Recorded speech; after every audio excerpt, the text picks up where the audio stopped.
আসসালামু আলাইকুম। আমি রকি ইতালি থেকে সবাইকে স্বাগত জানাই।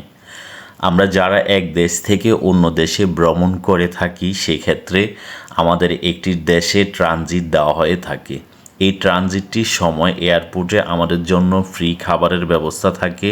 আমরা অনেকেই এই বিষয়টা জানি না, আবার জানা থাকলেও কিভাবে নিতে হয় তা না জানার কারণে অনেকে এটা থেকে বঞ্চিত হয়ে থাকি। আজ আমি আপনাদের সাথে পুরো তথ্যটি শেয়ার করার চেষ্টা করব। প্রথমে এই বিষয়টা জানতে হবে আমরা কারা এই খাবারটি নিতে পারবো। আমাদের যাদের টিকিটে 5 ঘন্টার উপরে ট্রানজিট থাকবে তারা এই সুবিধাটি আমরা নিতে পারব।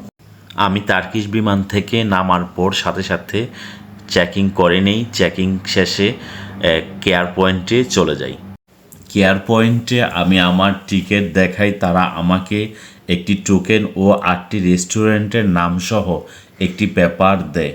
টোকেন নিয়ে আমি দ্বিতীয় তলায় চলে যাই এবং একসাথে সকল রেস্টুরেন্ট পেয়ে যাই। আমি আমার ইচ্ছে মতো খাবার নিয়ে নেই।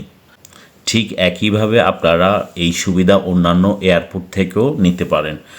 ধন্যবাদ। আজকে এই পর্যন্তই আমার এই তথ্যবহুল এই ভিডিওটি দেখার জন্য। আপনারা এই ভিডিওটি অন্যকে দেখার জন্য সুযোগ করে দিতে পারেন আপনার শেয়ারের মাধ্যমে।